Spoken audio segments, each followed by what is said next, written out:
Alrighty, folks. Hope you guys are doing good. I'm doing pretty good myself. And we've got some diecast news to jump into. So, February has been kind of a slow month. There hasn't really been a whole lot going on ever since the Nuremberg Toy Fair a little while back. Everything's kind of gotten back to normal. There's not really been a ton of events going on.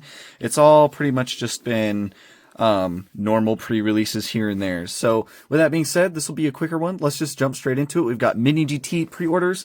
So Mini GT released a pre-order for a Japan exclusive. This is going to be Mini GT number 951, the Toyota GR Supra drift car. This is a collaboration with Evangelion.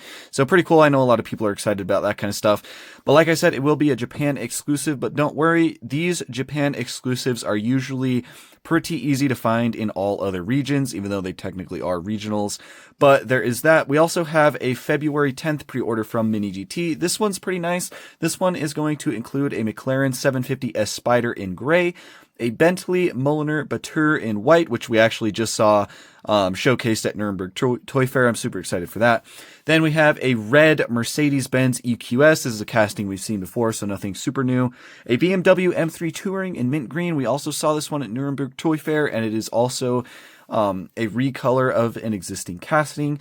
Then we have a Veilside Nissan R32 in silver. So this is the first release of this casting. So that'll be a nice one. And then we also have a Hyundai i20N Rally 1. Really cool green, white, and orange livery on that one. So very nice. And then Mini GT also updated the photo of the Porsche 963 box set on their website. And it now shows what the box is going to look like for that set. I'm hoping that this means it's going to be releasing soon. We will see. This is a product that's been delayed for a really long time.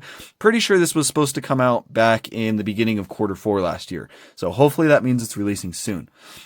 That is it for Mini GT. For Kaido House, we haven't gotten any new pre-orders, but they did just announce a Kaido House limited edition model. This is a Nissan Skyline R33 in orange. I'm assuming this is one of those models where you can have a membership on their website, log in, buy it, and whatnot. So there is that. I know not a lot of people collect those, but it's always worth mentioning. Next up, Tarmac Works. We do have a February pre-order. This one is actually pretty nice, also kind of weird.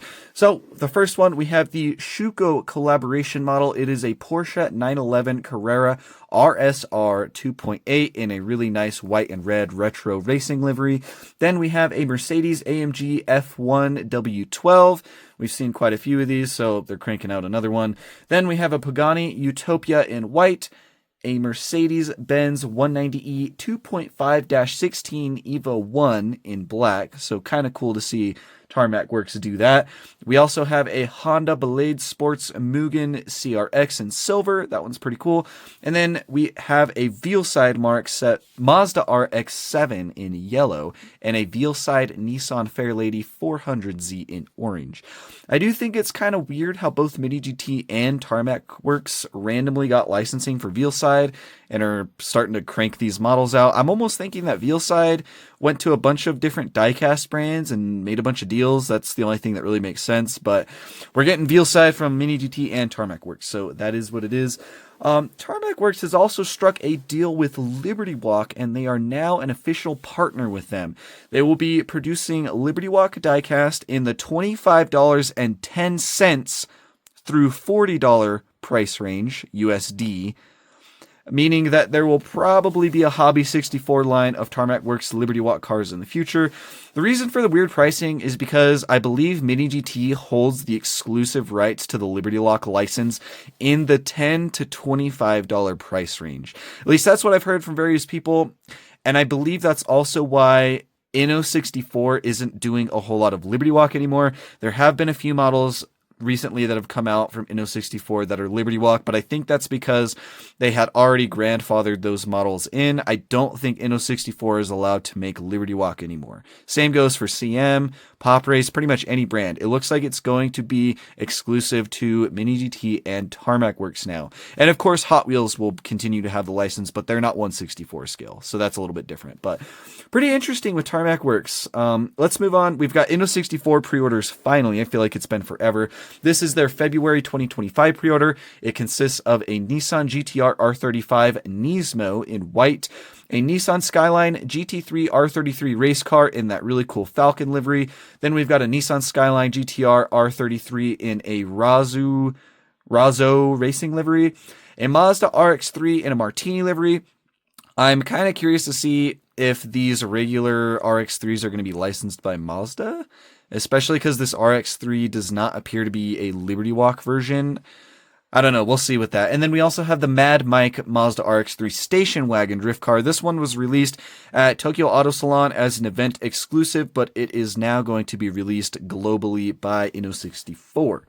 Now, that's pretty much it for like the new pre-orders and stuff. We do have a little bit of news from Poster Cars. Poster Cars actually did release 6 new models for us.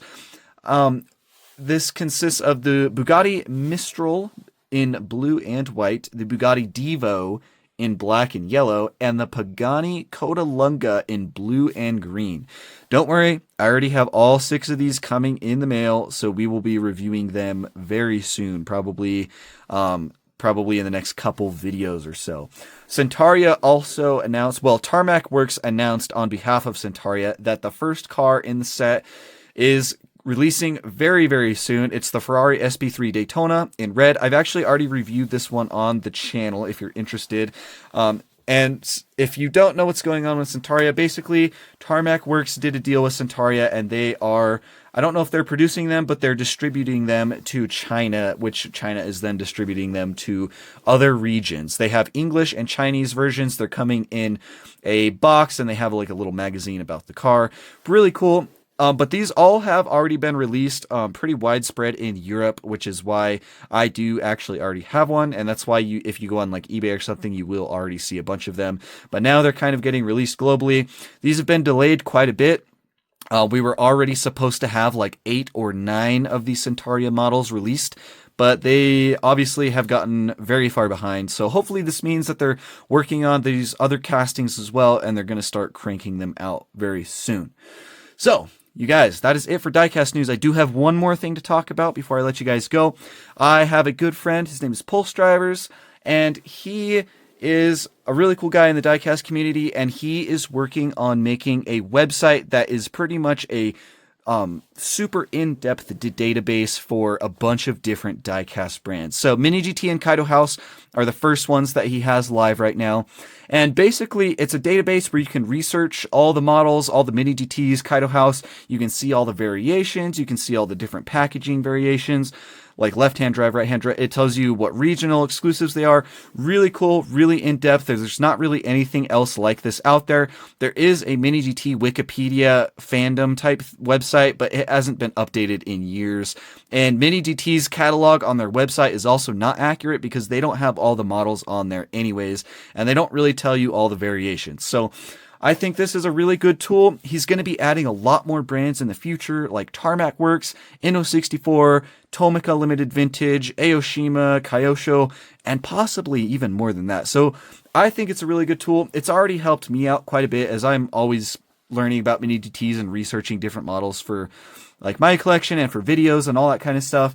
And I've also been doing inventory on my collection recently, and it's actually helped me out quite a bit just to see if certain things are exclusive or if they have like packaging variations and stuff. So definitely a really cool tool. It's completely free. You can hop on.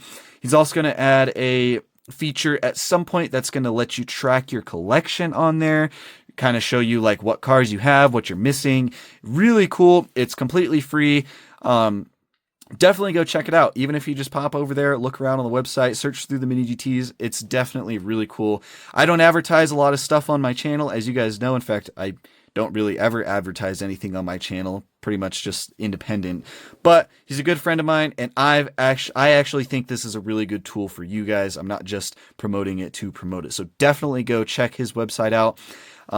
I'll leave the link to the website in the description below. I'll also link his Instagram as well, so you can go check him out on social media if you would like to. But with that being said, I appreciate you guys watching, and I'll catch you in the next video.